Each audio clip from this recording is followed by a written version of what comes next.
Oi, gente, nós somos Sempre Estudo Fênix, estamos aqui na mesa redonda, de novo com a Luciana, porque o assunto é muito vasto, muita curiosidade, porque todo mundo já viveu uma vida, já conhece alguém narcisista, né?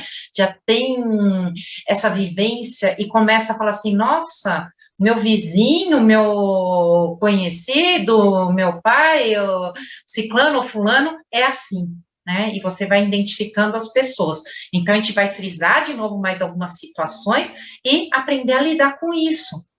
Então, é importante essa parte. Então, voltando, como a gente estava na outra mesa redonda, estamos aqui com a Luciana, com a Dani, Obrigada. com a Má, e vamos dar prosseguimento ao assunto.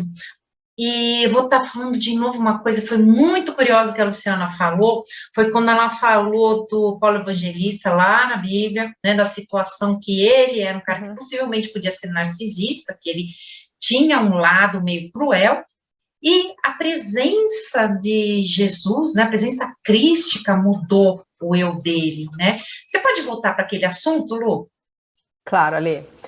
A gente começa aí trazendo uma informação, que o transtorno narcisista, assim como o transtorno psicopático, não são doenças.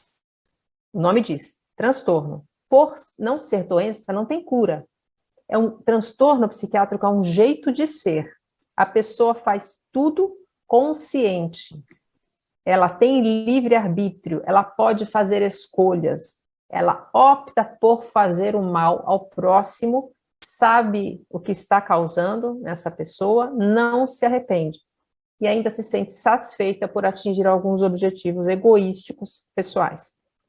Então, com esta visão que não tem cura, e essas pessoas não desejam mudar, porque elas se acham muito melhores do que nós que temos emoções. Elas nos acham fracos, elas acham que nós sempre perdemos, e que por que elas mudariam se elas são tão melhores e vitoriosas e poderosas?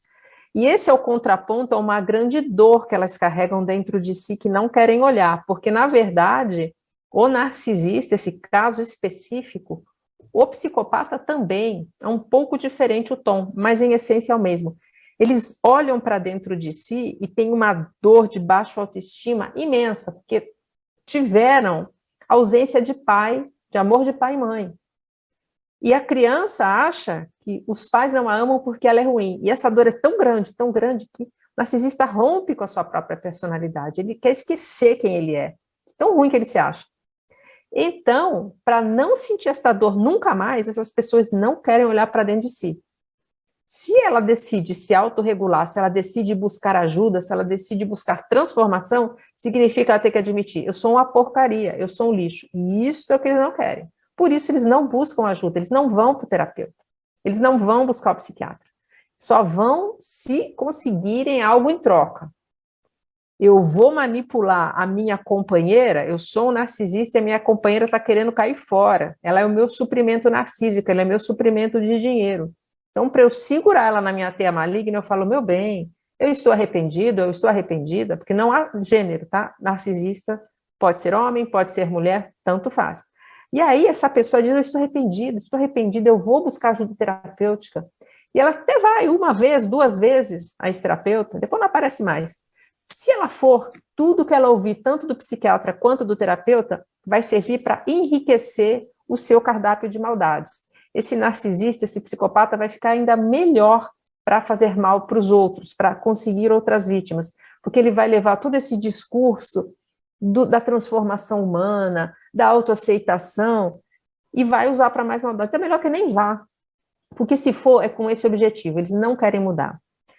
As situações que eu tenho conhecimento, pouquíssimas, de psicopatas e narcisistas que conseguiram sim mudar e relatam ter empatia, foram curas, vamos dizer, transformações, é a expressão melhor, sobrenaturais, não são naturais. Tá? Então, nós temos o caso do apóstolo Paulo, que encontrando Jesus Cristo, ele fica cego por 3 dias, né, acho que é isso, tamanho foi o impacto que ele teve com a energia de Jesus Cristo, que aí ele muda, ele se transforma. E ele deixa de ser aquele psicopata que matava cristãos e se torna um discípulo de Jesus. Traz, né, conteúdo incrível acerca dos ensinamentos de Jesus na Bíblia. E um outro caso é de um psicopata americano, um serial killer. Isso tem vídeo, inclusive, disponível no YouTube, que ele dividia a cela com um colega que era cristão e que falava sobre a Bíblia, lia passagens da Bíblia, e esse psicopata achava aquilo ridículo. Mas ele relata que um dia, uma noite, inclusive, ele acorda, abre os olhos e vê uma luz muito brilhante. Ele vê Jesus Cristo na frente dele. E a partir daí ele muda. E hoje ele é um homem casado, com família. Está tudo isso disponível. Então, são duas situações que eu soube em que a transformação foi sobrenatural. Eu já recebi uma dúvida de seguidor da minha página. Deus pode transformar um narcisista? Sim, acredito que sim. Existem essas curas, essas transformações sobrenaturais. Mas veja que nesses dois casos houve uma manifestação espontânea rara. Agora, Deus vai ajudar alguém a mudar desde que essa pessoa queira mudar também. Não havendo isso, a gente só pode contar com situações como essas, né? Sobrenaturais, sobre as quais a gente não tem nenhum tipo de controle. Então, pessoas assim não têm como sair desse jeito de ser, destruidor, manipulador. Quem vai sair perdendo sempre somos nós, que convivemos com eles, os seres empáticos. Tá? Nesses casos aí, acho que houve uma ativação que a gente fala da chamatrina, né? Ativou a centelha divina, porque provavelmente deviam ser híbridos, deviam ser seres que tinham ali latente aquela energia, e com a energia muito grande, como a presença de Jesus, né, ou com seres muito iluminados, isso se ativou e a pessoa mudou da água para o vinho, porque essa energia começou a reverberar dentro dela, né, que é o caso, né, Dani, da Marina. Então, a questão da Marina, né, a gente falou dela na mesa passada, né, dos híbridos, que ela mora na Espanha, né, dá para pesquisar, o nome dela é Marina Seren, né, com S. E ela traz a história dela como híbrida, né, ela teve contato com os Greys, com todo o ensinamento, falava que era família mesmo, sentia essa conexão de família, e no entanto, ela sabia que tinha, que aparentemente, pelos nossos estudos, nós todos somos meio que híbridos, né? Porque tem no nosso genoma contém várias raças, né? Isso basicamente é caracterizado como híbridos também. Só que essas pessoas que a gente está falando de híbridos aqui, são os que têm um que a mais, que justamente elas vêm com um pouco de poder a mais, vem com a conexão. No caso dela, ela fez um contrato para ser abduzida e eles pegarem os óvulos e ela ser mãe de Grace lá nas naves, tem os filhinhos dela lá, que tem toda uma agenda, né, dos Greys aí. E ela começou por ser essa híbrida, assim, no fundo tem essas diferenças, tem os híbridos que vêm com uma centelha para cá experienciar, sabe Deus, a gente sempre fala que nada é rígido, né? Sempre tem aquelas diferenças, que nem o caso de Paulo e desse senhor que despertaram com esse poder, né? Claro, de Jesus.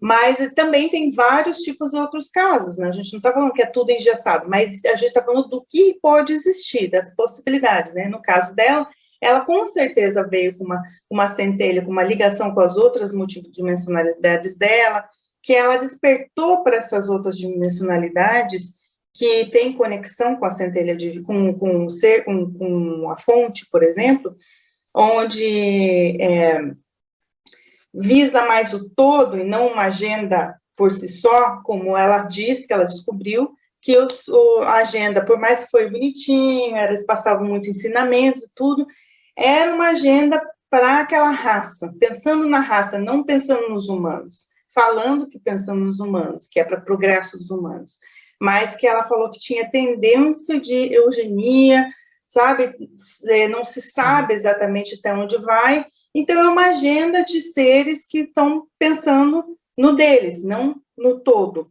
Foi o que ela concluiu, né? Tanto é que hoje ela conheceu as outras multidimensionalidades dela, e o papel, ela falou, gente, a gente tem que estar fazendo a nossa conexão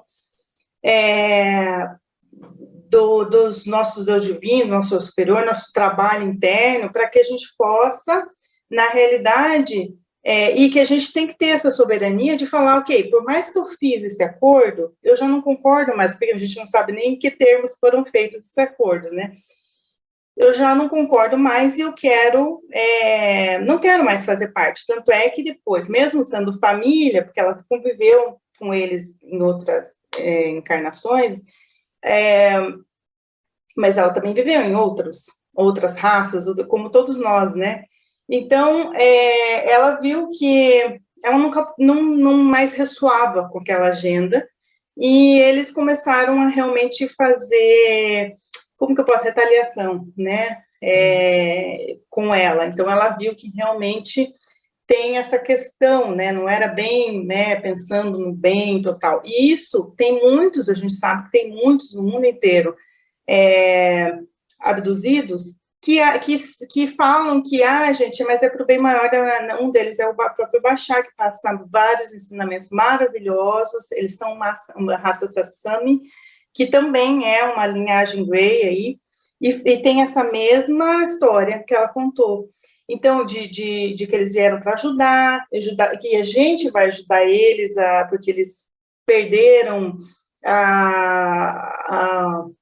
como que eu posso dizer?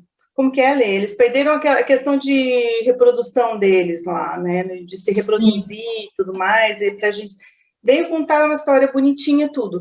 Mas o plano é de realmente eles se integrarem, né, na nossa sociedade, que todas essas crianças virem, se integrar e tudo. Só que daí a repercussão disso não se sabe se vai ser uma boa para os humanos, na realidade, né? A repercussão pode vir eugenia, essas coisas assim como as outras agendas que a gente está vendo, de realmente fazer a nossa desconexão com a nossa espiritualidade, com a nossa consciência, né? Eles querem que a gente fique, né, como a Lei falou, é uma guerra pelos genomas, né? É uma guerra pelo que a gente traz, né? E para o próprio planeta e o sistema que eles querem, porque muitos se alimentam da nossa energia densa aqui, porque a gente está nessa densidade. Então, tem essa guerra aí para manter os escravos, nos manter escravo, né, e a gente não se liberte desse mundo em que a gente vive, em que a gente está cheio de narcisismo à nossa volta, inclusive os psicopatas que comandam esse mundo, né? E daí entra também essa questão que também tem os híbridos que vieram para ajudar. Existem isso, a gente também vai trazer isso mais tarde, mas tem os híbridos que vieram, com esse quezinho a mais, com essa conexão a mais, para trazer essa mudança, para fazer no caso da Marina, ela teve os dois, né? Essa questão, no fundo, ela veio com essa possibilidade de ela expandir e realmente acender essa chamatrina dentro dela e ajudar a humanidade. Então, a ideia é que a agenda, na realidade, desses seres involutivos, né, que a gente fala que esses não benevolentes, os narcisistas, né, que eles vêm com essa agenda que é o quê? A hibridização para serem a maioria da população e exterminar outra e só ficar a raça dominante, né, essa raça miscigenada deles. Só que a coisa é tão bonita, tão perfeita, que você fala assim, a simples presença de almas evoluídas, como seria no caso da presença de Sananda, de Jesus, mudou todo esse padrão do híbrido e fez que ele fosse buscar lá numa conexão de DNA que tinha ali atrás, a conexão divina, e eles mudaram.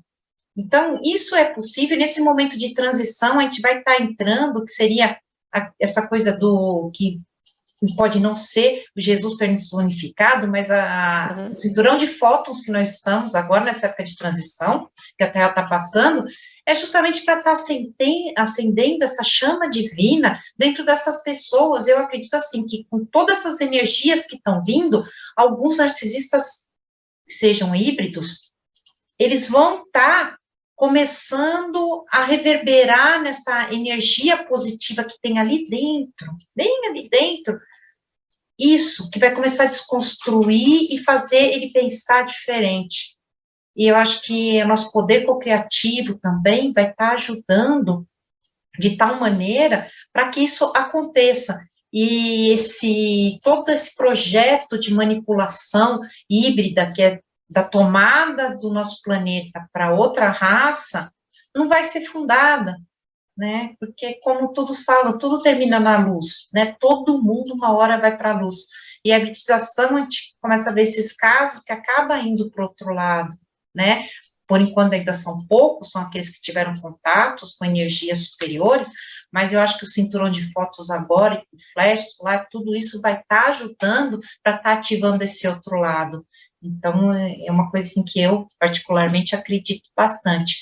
Mas também, a gente não pode ficar entrando nessa que você tem que ser o salvador do mundo, né? E você ficar aquele codependente, querendo ajudar, e falar assim, não, eu vou ficar aqui porque eu sou luz, eu sou luz, eu sou um ser crístico, numa relação doentia, né? Então, assim, cada um dentro do...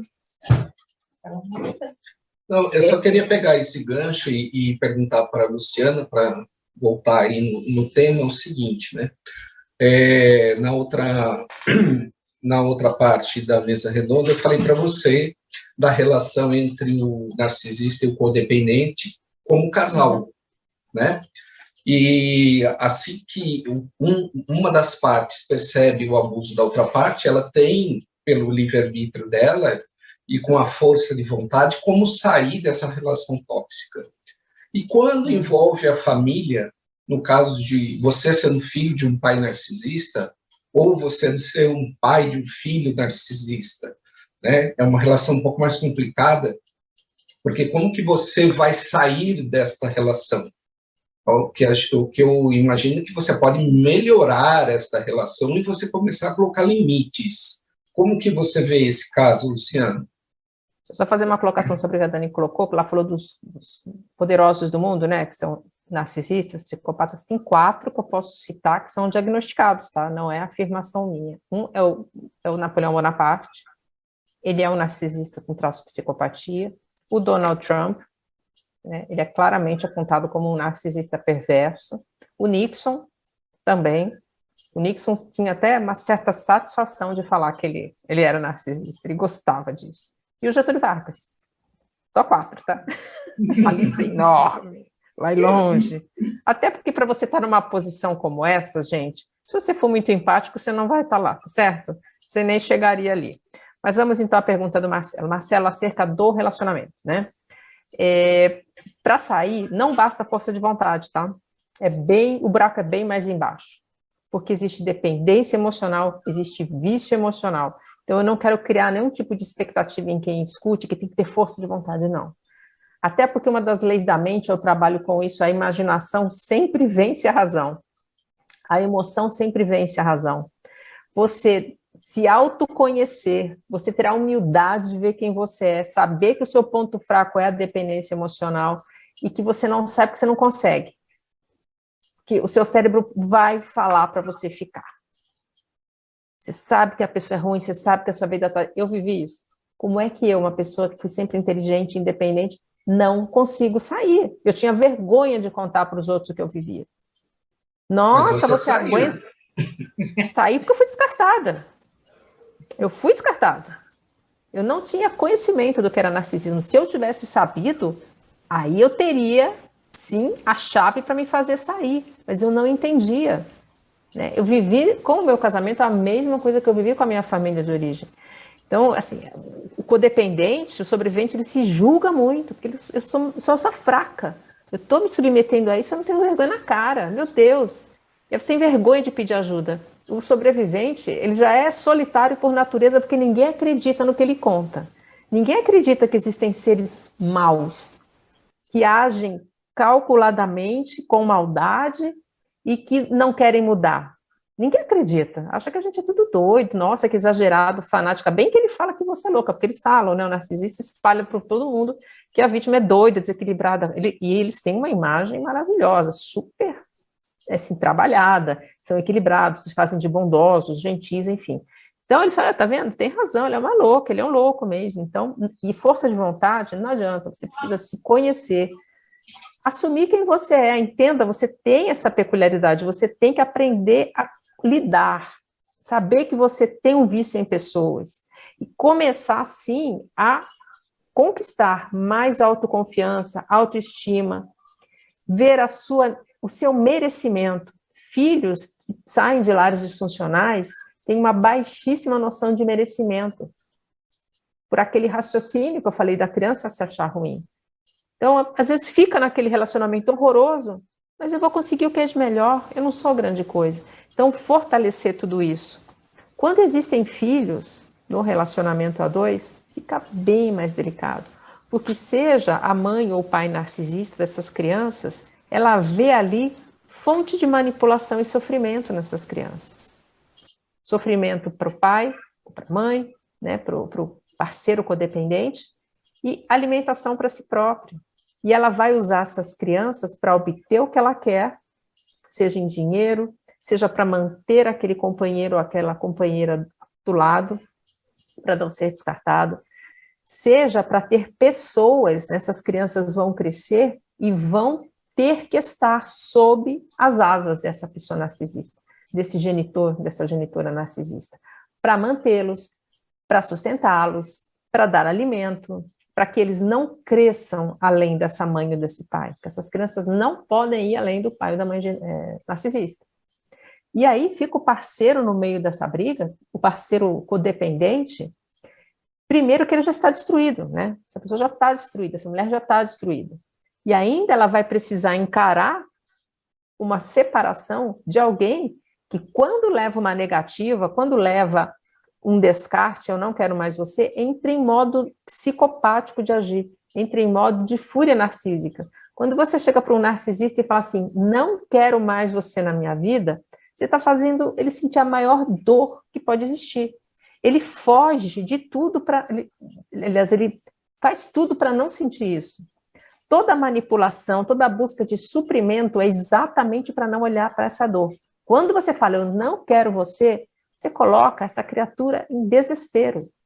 E eles têm ódio, raiva, e aí eles vão se vingar de todas as maneiras. É um modo da fúria narcísica.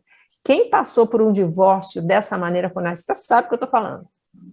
São cenas de filme de terror. Eu não descartei o meu ex-companheiro, mas eu saí numa situação em que, por mim mesma, eu comecei a buscar ajuda terapêutica para emagrecer, que eu tinha engordado muito, eu comecei a fazer cursos, comecei a ficar melhor, e eu achava que ele ia gostar mais de mim se eu ficasse mais magra, se eu ficasse melhor. Pelo contrário, cada vez que eu ficava mais magra e eu tinha uma melhoria na minha vida de trabalho pessoal, ele tinha mais ódio de mim. Aí que eu entendi que a minha separação foi um filme de terror, porque eu comecei a ser melhor que ele. Então, quem passa por isso, ou descarta, ou vai ser melhor que essa criatura, sabe que é um filme de terror, eu não estou exagerando. Aquilo que a gente vê nos filmes, sabe? Eu sei o que você fez no verão passado, é o que a gente que convive com o narcisista sente na própria pele. Então, você imagina, você... Eu também sou um exemplo dessa situação, né? Então, você vê como é uma situação muito comum, né? A gente pensa um padrão, que é um padrão. Eles todos têm o mesmo manual de funcionamento. Assim. Aí a gente volta a falar dessa questão de não serem... Isso que dá essa sensação deles não serem humanos iguais a nós. Tem alguma coisa no meio, né? E a Ale falou, né, da questão dos reptilianos, essa questão dos genes. Na minha percepção, através do que eu vejo nos atendimentos, na minha vida, existe um gene da maldade. Então, Luciana, pegando de novo esse gancho, por exemplo, e quando, por exemplo, esse gene vem dentro de uma família onde os pais são normais e a criança é a disfuncional, que é a híbrida, né? Como que o pai identifica isso e como que ele trabalha com essa criança? É muito difícil, Marcelo, porque quando os pais são os narcisistas, a criança, ela desenvolve, tendo, por exemplo, o exemplo dos pais, existe uma referência. Agora, os pais codependentes, empáticos, e nasce um ser que tem o puro toque da maldade, Como é que esses pais lidam? Essa criança acaba sendo dominante nesse lar. Ela acaba tendo a tendência de mandar nos pais, de manipular os pais. Ela vai fazer com os pais o que ela faria com qualquer outra vítima. E esses pais comem o pão que o diabo amassou com o rabo. Porque eles vão levar para tudo que é terapeuta, para tudo que é ajuda, e quanto mais eles buscam ajuda, mais essa criatura vai ficando cruel, e ela vai destruindo o patrimônio da família, ela destrói a saúde emocional dos pais, os pais vão ficando desgastados. E quando eles vêm pedir ajuda, tudo bem, a ajuda que um terapeuta pode oferecer é fazer essas pessoas terem consciência de si próprias, consciência do transtorno. E aí, o que elas fazem? Elas abandonam o filho e vão embora? Quando é um adulto, até podem fazer. Agora, pais de filhos narcisistas adultos têm uma culpa imensa em parar de ajudar, em falar para sair de dentro de casa. Porque o que vai acontecer com ele? Porque eles já estão completamente envolvidos nessa teia de manipulação por essa pessoa. Como é que faz? Eu acho que é muito difícil. Como é que você olha para o seu filho, ele não te ama, e você ama, olha o tamanho da dor que é isso. Vê uma culpa do tamanho do mundo para esses pais, eles acham que a culpa é deles. Nós erramos com essa criança. Nós poderíamos ter feito melhor. Eles não se perdoam. Eles não querem nem perdoar o filho, eles precisam se perdoar, porque é uma culpa tão grande, uma dor tão grande. E se houvesse mais informação acerca disso, de uma transmissão genética, esses pais poderiam se absolver, né? Poderiam olhar com olhos mais reais sobre a situação. E como é que você abandona o filho? E tem crianças más, né, Dani? Tem aqueles que não aceitam e passam a mão ainda na cabeça pelo fato de não aceitar e achar que é culpa deles. E daí, exatamente, às vezes, passam mão, às vezes é aqueles que, por exemplo, saem, matam as pessoas na rua e os pais acobertam, ou né? Enfim, tem desses também. Tem um filme que é interessante de assistir, chama Vamos Falar sobre Kevin. Não sei se vocês já assistiram. É um filme pesado, não é fácil de assistir, mas é muito legal para quem busca informação sobre o assunto. É uma história tida em fatos reais, né? Tem algumas coisas ali que estão um pouco modificadas, mas é um menino psicopata, cruel, que ele busca destruir a mãe. Então, ele faz tanta intriga para o pai sobre a mãe, que o casal se separa, por causa da interferência desse filho. Esse menino, ele maltrata, ele mata os irmãos. E ao final, vou dar spoiler, tá? Depois vocês vão ver, mas é para vocês poderem entender o meu. Mas é legal, pode assistir o filme. É com uma atriz, eu acho que é Tilda Swinton o nome dela, é uma atriz excelente, ela é muito conhecida. E ao final ele se torna um desses matadores de colégio nos Estados Unidos, que entram, né, enfim, metralhando todo mundo, e ele é preso, e é uma cena, assim, de arrepiar a coluna vertebral da gente. O sorriso de satisfação que esse menino dá para a mãe, quando ela chega desesperada e vê que ele matou aquele monte de gente. A satisfação que ele tem em ver o sofrimento da mãe. Esse é um filho psicopata, esse é um filho narcisista. É isso que a Dani falou. A mãe nunca entendia, a mãe queria, sabe, ajudar, salvar, mas era um demônio ali, né? E a alegria dele era destruir a mãe. Luciana, eu queria fazer Dani. uma pergunta na questão, assim, por exemplo, que relatos você tem desse pessoal que você estudou aí sobre os psicopatas e narcisismo, sobre abuso sexual, pedofilia, essas coisas? É comum nesses casos? Existe uma série na Netflix que é muito boa, chama Mindhunters. Assim, o elenco é muito bom, a história é muito boa, vale a pena assistir, né? É consistente como um todo a série. E é a história da formação do Departamento de Psicologia Forense dentro do FBI nos anos 70, é uma história real mesmo. E aí eles vão entrevistar, são 2 agentes do FBI que eles entrevistam serial killers, os mais conhecidos dos Estados Unidos. É ponto comum entre todos esses serial killers que eles sofreram abuso sexual, né? E que eles têm muita excitação quando eles cometem os crimes. Isso movimenta eles sexualmente. E a presença de mães dominantes e cruéis em todas essas personalidades. A vida íntima do narcisista é uma grande promiscuidade. É muito comum a prática do que se diz de parafilia, né? Práticas pouco usuais, bizarras. Isso não fere em nada a eles, né? Eles não têm um código moral estabelecido, portanto, eles não se sentem contrariando nada, não se sentem mal consigo próprios, além do que sexo para o narcisista é puramente suprimento. Tá? Eles estão conseguindo suprimento, adoração, fonte de poder, fonte de dominação. Pedófilos podem ser narcisistas, podem ser psicopatas, mas a gente não pode fazer uma ligação imediata, todo narcisista é pedófilo. Não. Pode ser que seja, pode ser que não. Todo psicopata é pedófilo. Também não. Existe uma ligação muito próxima, né? A gente vê uma correlação grande, agora uma coisa não é exatamente igual à outra. Agora, por haver falta de empatia, isso facilita muito uma situação tão, sabe, descabida como essa. Porque eles olham para uma criança, eles não têm, meu Deus, é uma criança. Não, eles veem ali simplesmente fonte de satisfação. E a grande maioria que vai para a pedofilia foi abusado anteriormente. A gente vê em várias histórias. Eu queria aproveitar o link, né, dos híbridos, né, que, por exemplo, alguns desses psicopatas e coisa, com certeza devem ser híbridos reptilianos, por exemplo. Não que todos sejam, não vamos generalizar, como você falou, nem que todos sejam pedófilos também, ou abuso sexual, essas coisas assim. Mas olha que interessante, né? A gente estava estudando sobre os reptilianos, eu vou até ler aqui para não perder nada. Os reptilianos são sociopatas, não possuem emoções nem empatias por ninguém. Quando se estuda a mente de um reptiliano, horrores como rituais, ocultos, sacrifícios humanos, exploração sexual sistemática de mulheres e crianças, homens, sei lá. Então, assim, é da raça mesmo isso, né?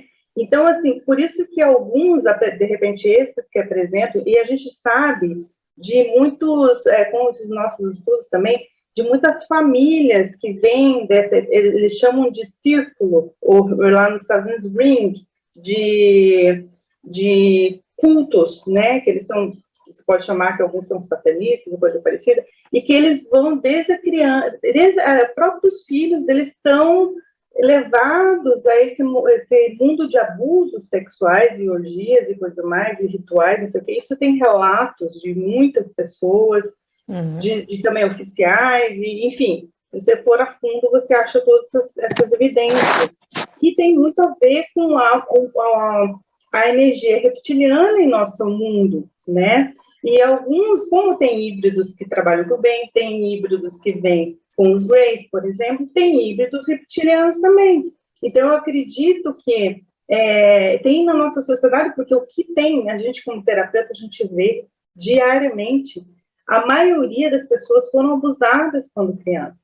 Isso é normal, porque parece que está na mentalidade, parece que é algo que tem a ver com esse mundo que os reptilianos dominaram, que influencia, acho que de repente da frequência, ou alguns híbridos também no meio, espalhados aí para manter essa densidade, manter as dores nas famílias, vai saber, né? Eu acho que tem de tudo.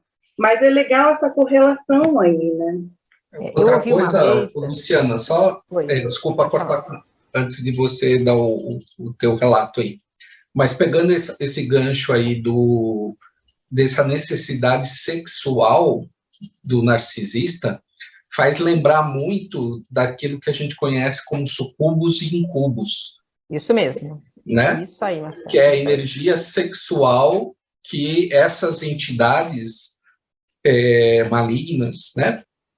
E etéricas, normalmente são etéricas, mas a gente está vendo que o narcisista tem muito dessa característica também, de utilizar a energia sexual, de explorar a energia sexual para se alimentar. E a gente também pode fazer um outro gancho, né, com aqueles túneis onde tem lá aquelas, né, os pequeninos que são aprisionados, né, e fazer uma correlação com pedofilia, né, com o uso da extração daquela substância que a gente não pode falar aqui. Então, olha, vamos pensando em todas essas amarrações onde que a gente começa a chegar. Então, a Dani estava falando, eu lembro que eu ouvi uma explicação acerca do quanto esses seres sem alma, esses seres das trevas, gostam da ingenuidade das crianças. Isso alimenta essas pessoas, é o alimento mais precioso, mais nutritivo. Então, que quando essas crianças perdem essa ingenuidade através da prática do abuso, eles se alimentam da mais fina iguaria, o quanto isso deixa eles fortes, né? Então, ali simplesmente eles também estariam em busca de alimento. Uma outra coisa que eu esqueci de falar sobre os narcisistas é que a coisa é tão, infelizmente, é tão bem feita, que o narcisista, quando tem um parceiro, quando tem uma parceira, ele enjoa dessa pessoa porque ele não tem conexão emocional, ele não ama, tá certo? Então é mais uma coisa, e aí enjoa, e ele vai buscar uma nova vítima do lado de fora, vai colocar na teia para ele ter sempre suprimento diferente. O que acontece? Aquele sobrevivente que está no relacionamento abusivo já está sem receber amor, sem poder manifestar sua personalidade, está isolado socialmente, está se sentindo completamente vazio e ainda não tem sequer a união íntima, o encontro sexual satisfatório. É um vazio imenso. A tendência natural é essa pessoa começar a procurar amantes. Eu recebo os sobreviventes cheios de culpas. Eu tive um amante, eu ainda traí. Meu Deus, eu não sei o que eu faço, eu não sei como é que eu saio, eu quero ficar com meu amante, quero ficar com a minha amante, mas é errado, mas eu também estou sozinho. E o narcisista, ele leva seus parceiros a terem amantes. Ele sabe disso. Ele sabe da culpa que essa pessoa vai carregar e do quanto ela vai se sentir mal, culpada. E aí aquela colocação que a gente fez sobre a frequência vai levando essa pessoa lá para o buraco. Chega uma hora que ela fala, eu não valho nada mesmo, eu sou uma pessoa promíscua, eu não tenho valores, e vai indo cada vez mais baixo. E essas pessoas vão atingindo seus objetivos, que é exatamente colocar alguém que tinha luz, alguém que tinha alegria de viver, que tinha fé num poder superior, em uma crença induzida, né? É o que a gente fala que é a nossa dissonância cognitiva. A gente começa a se achar exatamente como eles são, promíscuos, ruins, sem valores, e é esse o objetivo. Quando todo mundo estiver lá no chão, aí eles atingiram o seu próprio objetivo. E é isso que você falou, eu concordo plenamente com essa colocação dos íncubos e súcubos, tem tudo a ver. Porque os narcisistas, eles têm os seus parceiros no mundo invisível. Eles não agem sozinhos. Até como eu coloquei a questão da falta de justiça, que o sobrevivente relata, meu Deus, não acontece nada com essa pessoa, ele tem ali um acobertamento espiritual, ele vai pagar o preço. Porque nada, não existe almoço de graça, nem neste mundo, nem no mundo invisível, tá certo?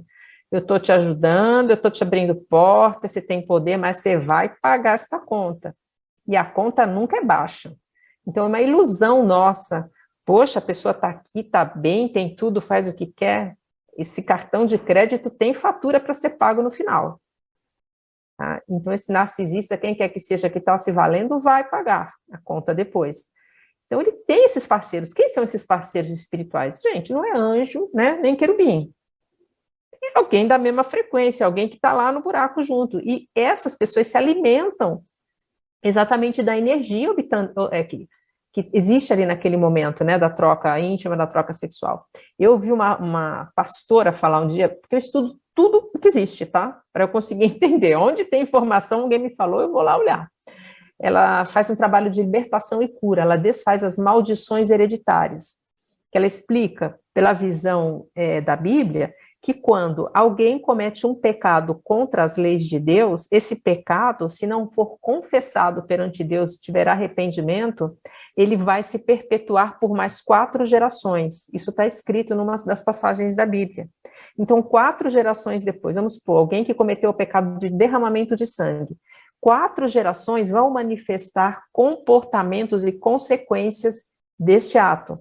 Vai haver assassinato, haverão mortes precoces, então ela ajuda nesse trabalho. E ela é filha de pai e mãe narcisista. Tem um relato da vida dela, o testemunho, ela é uma pessoa que venceu, muito bonito o relato. E ela faz uma colocação sobre os relacionamentos abusivos, que ela diz assim, quando você usa um preservativo, você está evitando de ter uma doença sexualmente transmissível, evitando uma gravidez indesejada, mas se você se relaciona com alguém que tem um demônio, esse preservativo não vai impedir que depois que você abriu as portas, muitos demônios comecem a chegar. Ou seja, você se torna mais disponível para que outras pessoas como essa cheguem na sua vida. Você começa a ser como um imã. Eu notei isso na minha vida.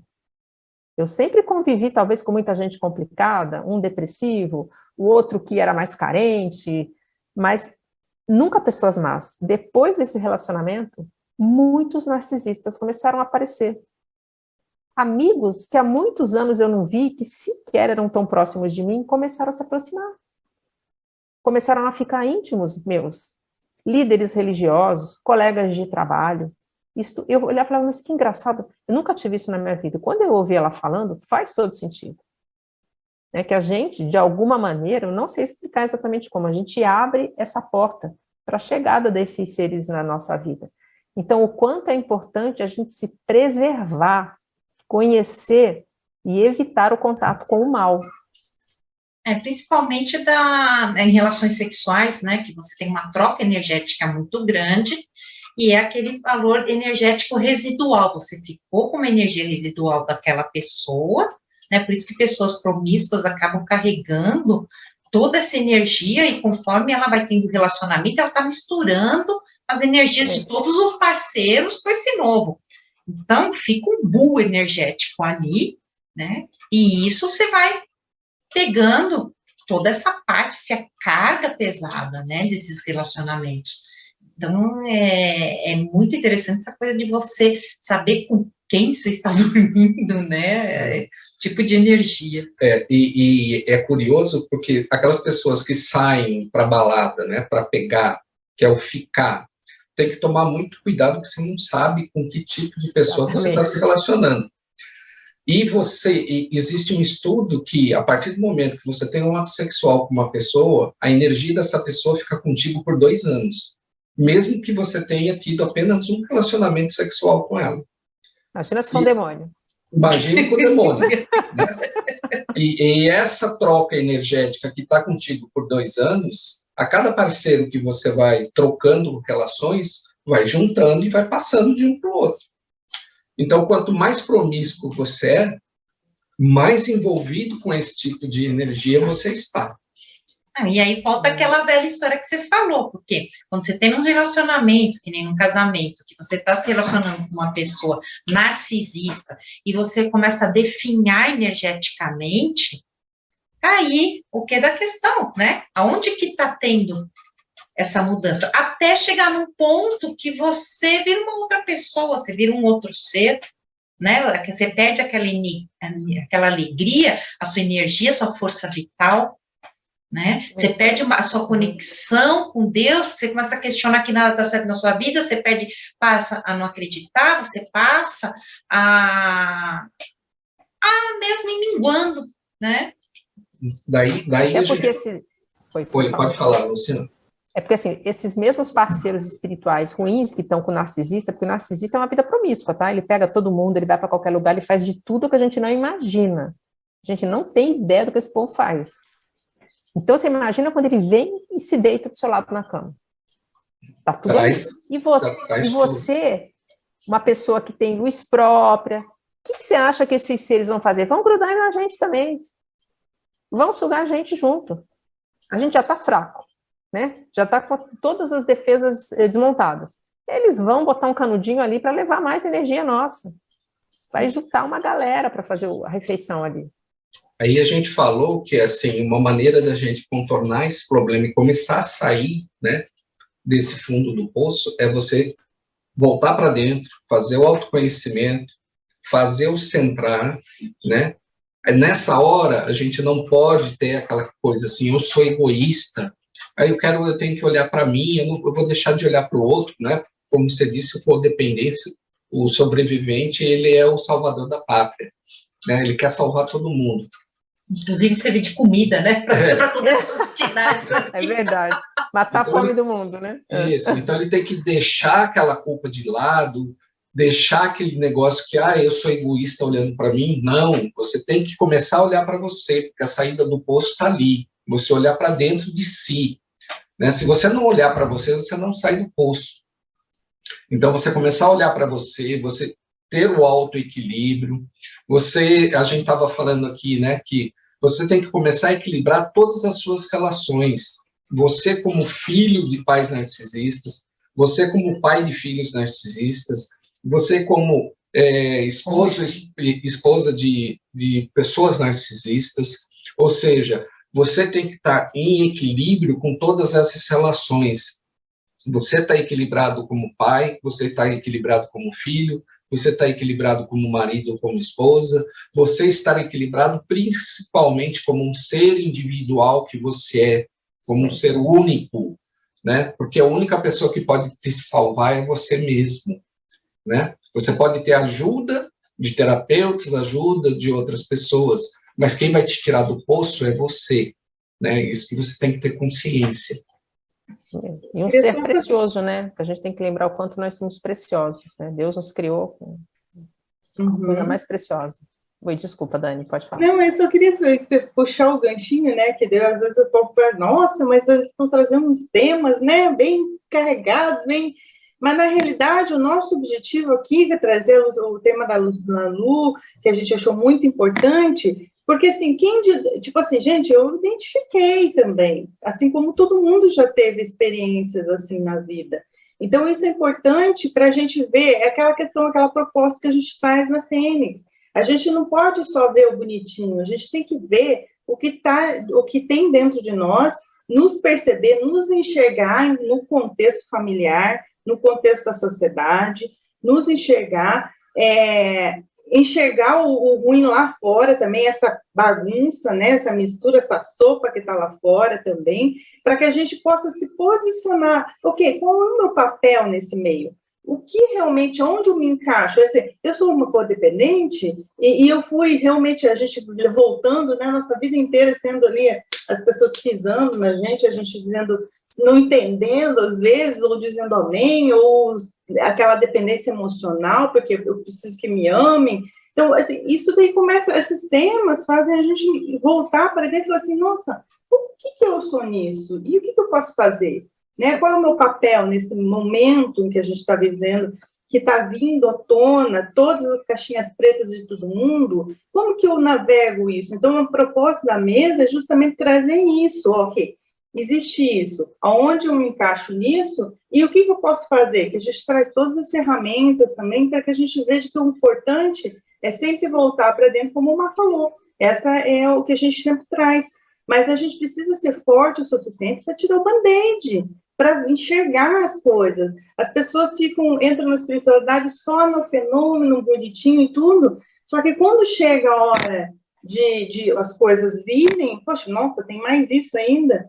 Porque para a gente poder enxergar mais além e passar por essa transição mesmo, a gente precisa ver, enxergar e qual é o meu papel e o que eu posso fazer com relação a isso, né? É porque, Dani, na verdade, desculpa, assim, a grande maioria de nós que vem em busca de respostas na espiritualidade, nas religiões, nos caminhos filosóficos, é que a gente quer arrumar uma explicação para tanto sofrimento que a gente vive e não entende por quê. De ter uma família com alguém narcisista, que é o inferno. Então, o que acontece? A gente está em busca de resposta, só que essa conta não fecha enquanto a gente não aceitar e entender que existem essas pessoas más no mundo e que podem ser nossos pais, podem ser nossos irmãos, e que a gente não vai receber amor dessas pessoas. E isso é muito doloroso de enxergar. Quer dizer que meu irmão, minha irmã não vão me amar? Não. E assim, eu te digo com certeza, tá? Grande maioria de nós vem exatamente dessa incompreensão, dessa dor em busca de respostas. Né, Luciana? E a gente escuta falar assim, nossa, mas evoluir consciencialmente é muito dolorido. Mas porque justamente você tem que enxergar suas sombras e tem que curá-las, trazer a verdade, né? Não está falando agora que é o momento de trazer à tona a verdade? E a verdade também é a verdade que está dentro de nós que a gente não quer enxergar, por isso que é dolorido. Então, a gente tem que trazer alguns temas aqui que não são agradáveis, mas que vão trazer luz e vão trazer consciências para várias curas que a gente precisa fazer. E a pessoa certa vai estar ouvindo, né? A pessoa fala assim, nossa, eu fui assistir a live, porque parece que o universo conspira, né? E você assiste e fala assim, nossa, eu estou me vendo ali. Eu ia ver esse negócio hoje, decidi vir assistir, meu Deus, eu estou ouvindo aqui. É isso mesmo, Ale. É exatamente isso. E a gente traz também muitas coisas que nem a Dani também já comentou uma vez que nas sessões dela de hipnose, que a pessoa traz o quê? Quando você falou aquilo das leis, né, que a pastora falou, né, que por várias gerações aquilo fica, voltando aquela energia. Na hipnose, você vê que o processo, ele se repete, e se você não faz uma cura desse processo, que acho que é o que a pastora faz, que costuma fazer dentro, você vai continuar naquela roda de samsara. Então, é importante, às vezes, quando você não consegue sair dessa situação, você sim procurar um terapeuta que faça esse link, que faça essa cura, para você sair dessa roda, porque senão você fica preso mesmo, porque é aquela coisa, o cão é articulado e ele te prende, né? O cão é esperto. Então, só uma coisa, Lê, quem vai buscar ajuda, tenha um cuidado, busque quem entenda transtorno narcisista e psicopata, de preferência o sobrevivente, porque o sobrevivente sai todo machucado, todo ferido, ele busca ajuda, ele é invalidado, por quem não conhece essa peculiaridade dessas pessoas más, porque toda a visão até hoje do mundo empático é assim, olha, tudo dá para ser consertado, todo mundo tem jeito, com diálogo, não tem como estabelecer isso com a pessoa narcisista. Você sai com o seu cérebro todo com mau funcionamento, sua saúde física está afetada, você está sem dinheiro, você foi espoliado, você não está entendendo nada. Então você chega para um terapeuta, eu me lembro que eu fiz uma formação e eu saí do curso no meio, por quê? A psicóloga é uma mulher muito preparada, excelente profissional, consagrada no mercado, e em um dado momento ela vai esclarecer uma dúvida acerca de relacionamento abusivo. Um dos alunos fala, como proceder, né, mediante sua técnica, com um relacionamento abusivo? Ela fala, a primeira coisa é estabelecer um diálogo saudável entre as partes. Como é que você faz isso com o narcisista? Não tem. Ele vai aproveitar isso e vai te descascar um pouco mais. E aí essa dúvida foi à frente e o aluno pergunta assim, e se houver violência física? Olha o exemplo. Ela diz, vamos supor, você tem uma mulher apanhando calada. Isso está certo? Não. Aquele homem que está batendo, está certo? Não. Então, tem que ter um diálogo saudável, ela tem que deixar de ser calada, e isso vai se resolver. Para mim, o único diálogo saudável com o espancador é com a polícia. Então, se você vai buscar alguém que não é sobrevivente, você vai ser invalidado. Se você for para o meio religioso, então é pior. É missão. Não, você é karma. Você fez mal para essa pessoa na outra vida. E aí você não enxerga que você vai continuar ali num caminho de suicídio. São muitos sobreviventes que acabam sim chegando em ideação suicida em algum momento, porque eles perdem a vontade de viver, eles não sabem quem são. Foi totalmente sugado, né? A gente sai destruído. Então, quem busca ajuda, procure. E olha, o meio coach, o meio psi, o meio psiquiátrico é recheado de narcisistas. São muitos, porque ali eles têm poder. Eles influenciam as pessoas. Eles pegam aquela pessoa que está sofrendo, que está em dor, e começam a enredar ela e conseguem o que eles querem. Então, tem que ter o olho muito aberto. Tá? Meio coach, meio psi, meio terapêutico, é recheado de narcisistas. Tem que ficar muito esperto. Estamos indo para o nosso final, né? Bom, vamos deixar aqui no crédito, tá? Os contatos da Lu, os contatos da Dani também. E... Ai, não, a gente adorou, você é muito delícia. Muito obrigada, Ale, adorei participar também, muito obrigada da oportunidade. Ai, nós vamos explorar mais você, vamos colocar você nas nossas aulas da Fênix. Isso, vamos colocar lá no podcast. Nós vamos, a gente já está combinando aqui uma série, né? Uhum. A série Narcisista, os Seres Sem Alma. A gente vai colocar um podcast semanal, né? A Luciana está preparando para a gente, então aguardem. Sim.